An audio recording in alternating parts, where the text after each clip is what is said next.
There is one thing that people have a tendency to do that simply drives me crazy. You want to know what it is? And if you do this, you need to stop doing it now.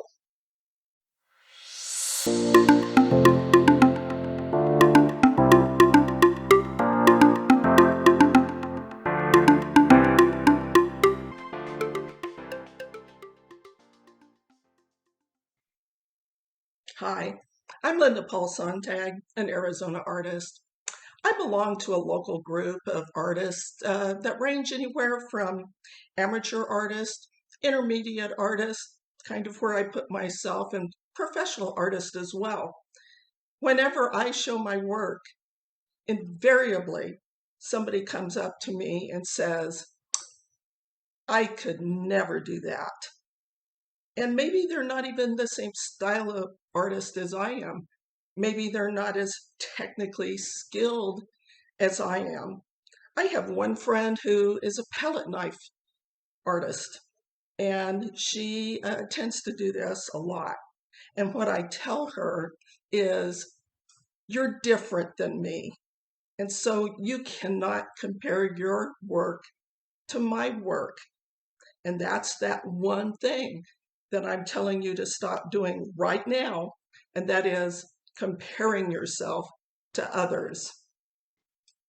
So when you think about it, could you really compare an artist like, let's say, Grandma Moses to the famous landscape artist Bierstadt?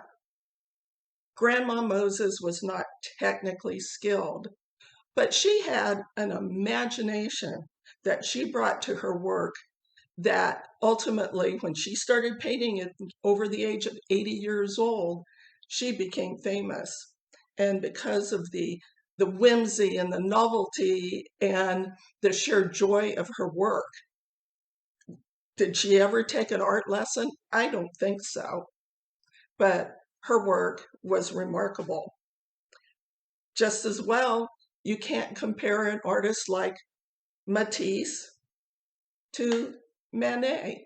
Both are impressionist, but their work is very, very different. If you look at figurative painting, can you really compare the work of Toulouse-Lautrec to Van Gogh? And of course, Van Gogh did a lot of landscape. He's very, very famous for that.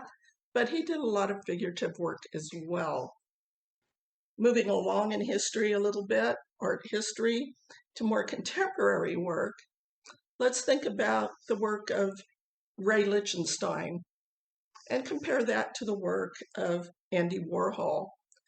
Both really contemporary pieces, but you can't say one is better than the other or more deserving than the other.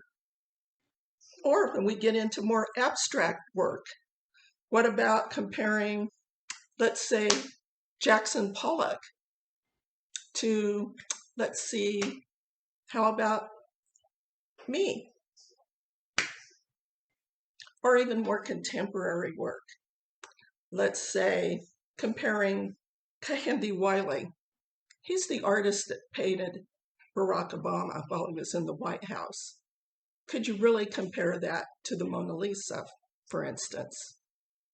They're both brilliant, and you cannot discount either one of them. So my point is, don't compare yourself to other people. Find your groove. That's the important thing. Find what you like.